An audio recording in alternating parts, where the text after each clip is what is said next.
Powered by the Montana Television Network. This is the 10 o'clock news on Q2, Montana's news leader. Hello and good evening. I'm Zoe Zandora. Our top story tonight, a man dead after kayaking on Rock Creek in Carbon County. I spoke with Red Lodge Fire Chief Tom Kuntz earlier. He says the man was an experienced kayaker around the age of 65 years old.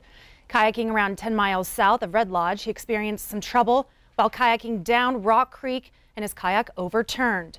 The man was stuck under the kayak for more than 10 minutes, and that is where he is most likely believed to have drowned. When he was dislodged, he traveled down the river until he got caught on a tree crossing the river. It was there about 25 rescuers responded from Red Lodge Fire Rescue, along with assistance from the Sheriff's Department and experienced kayakers to effect the rescue and recover him. The man has not yet been identified. In flood watch today, Yellowstone County Emergency Services preparing for the possibility of a 100-year flood event. The Emergency Operations Center has been activated, preparing for the possibility of a 100-year flood event in the county. Emergency Services Director Brad Shoemaker says the Clarks Fork is at a minor flood stage, and the Yellowstone River is expected to reach flood stage later in the week. So far, no evacuations or road closures in the county. The sandbag site's ready and available. The plan is to also have a shelter open at the Laurel Middle School and at the LDS Church on Broadmoor in the Heights. Shoemaker estimates about 600 to 1,000 homes in the county would be affected by a 100-year flood. Our priority right now is public safety and responder safety. We've already been getting calls for folks near or on the river. We want to reduce those, so again, please don't be recreating on the river. The underpasses associated with railroads are going to be inundated with water, particularly if they're close to the floodplain this year, and it may persist for quite a while. So if you come on one of those underpasses and there's water there, certainly, choose a different route to get there. There's quite a lot of streets to choose from, and it would be beneficial to take a little extra time. You can head to ktvq.com for sandbag station and shelter information. Concerns across the state, we head to flood watch in Missoula. The Bitterroot River has continued to slowly rise this weekend and has potential to reach moderate flood stages by tomorrow. Officials say residents in the Lolo area who live near the river are encouraged to take extra precautions through the weekend and stay alert and informed. As for the Clark Fork River, water levels are expected to rise slightly today before leveling off in the next day or two. Officials are encouraging residents to watch for groundwater infiltrating low points in their homes, including basements, crawl spaces, wells, and septic systems. Officials warn residents in flood-prone areas to remain alert as conditions can change quickly. Flooding concerns carrying through to Lewis and Clark County. Here you can see the flood water has impacted the rural dirt roads leading into homes in Lincoln. There's a lot of rain right now. Connor, is that something that's usual this time of year? No, and we are talking about these flooding concerns, and they are absolutely partially influenced by the rain, also our above average snowpack. But no, we have had a very rainy couple of months here. May in specific. I looked back at some of the Mays from the past 5 years. We have had as many 1-inch rainfall events this May as the last 5 Mays combined. That was on the 18th with 1.08 inches and the 23rd with 1.54 inches. When we look back to the last few years, we see that May 2017 was only one of those 1-inch rain events. The other one was back in 2013 on May 29th at 1.2. So we can definitely see that we have had a very rainy May here in Billings, and that has influenced those flooding outlooks. We've got a little bit more rain in the forecast, and I'll break that down for you coming up in just a little bit. Thanks, Connor. Back here in Billings, a big day for high school graduates. Work hard, be kind, pursue truth, search for good, and persevere. Just some of the parting words to fellow graduates. West High School started the first of 4 graduation ceremonies from Billings High Schools this morning at Metro Park.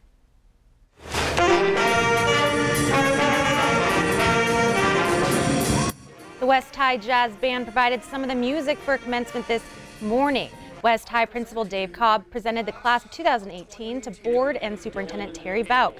394 graduated from West High this year, with nearly all of them going through the ceremony this morning. The valedictorians also had some good words for their classmates. I'll briefly share a statement I've held close to my heart over the past decade. And we know that God causes everything to work together for the good of those who love God and are called according to his purpose for them. Romans 8:28. Now, I know that not all of you believe that, but the reason behind that powerful passage applies to everyone. One of the most important things that I've learned over these 4 years is that there's no point in time in wasting time worrying about things you have no control over. You just need to accept that and live in the moment. I would also like to thank all of my family for always helping me to find success with school and even with life in general. Most importantly, I would like to thank my mother. Some positive words, and School District 2 celebrated another graduation at Metro Park.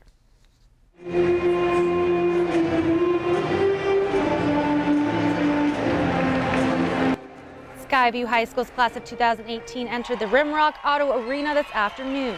Principal Deb Black presented some honorary diplomas to parents who have helped at Skyview, and the Falcon Medallion Awards went to 9 valedictorians.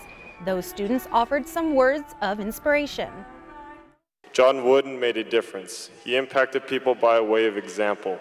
He was humble and true to who he was.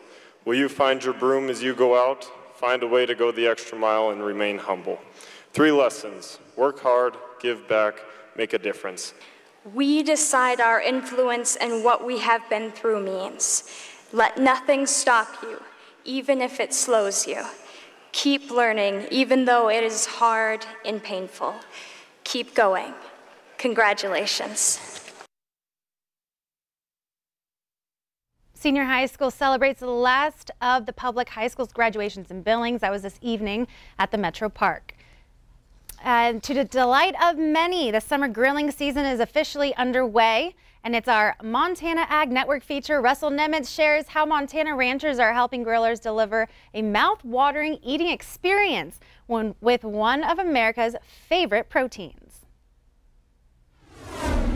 We've been waiting all winter for this warm weather because people love to get out and grill. Shane Flowers and family own Project Meats and Ranch House Meat Company. He's also a Montana Beef Council board member. He says it's that time of the year when backyard grillers become grill warriors and turn raw beef into culinary masterpieces. You can see it in our sales all the time. When grilling season hits, the warm weather comes along, people start coming in. They're buying ribeyes, they're buying tri-tips, they're buying whatever they can put on the grill because it's time to eat. He says ranchers who pay the $1 per head beef checkoff should be proud of their investment because it's helping consumers have a delicious beef grilling and eating experience. They have great recipes out there that you can pick up on the internet. They've got recipes in card style, whatever it might be. They've even got different trainings as far as how to handle meat on a food safe manner, how it should be cooked, and all those different things so that you can provide a wholesome, healthy product to your family and friends when they come over for dinner, for barbecues or camping season or whatever it might be. Flowers says backyard grilling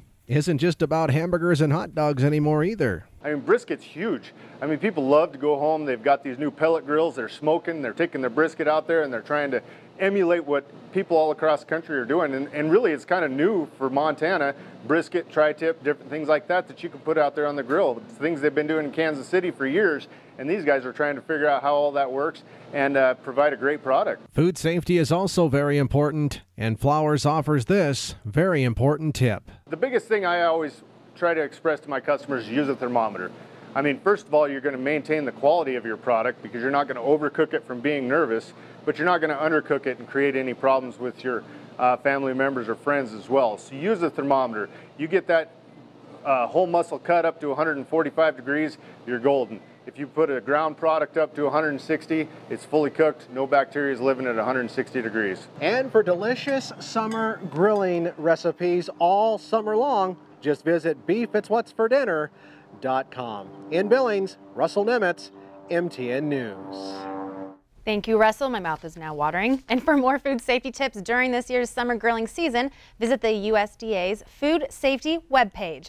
Coming up on the Sunday edition of the Q2 10 o'clock news, a surprise meeting this morning at the DMZ between North and South Korea leaders in an attempt to revamp the On and Off Again summit with President Trump.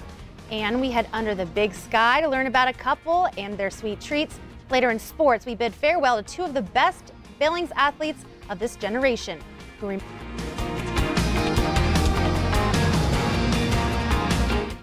You're watching MTN News with Zoe Zandora. Storm Tracker weather with Connor Pregetzer. And sports with Casey Conlon. This is the 10 o'clock news on Q2, Montana's news leader.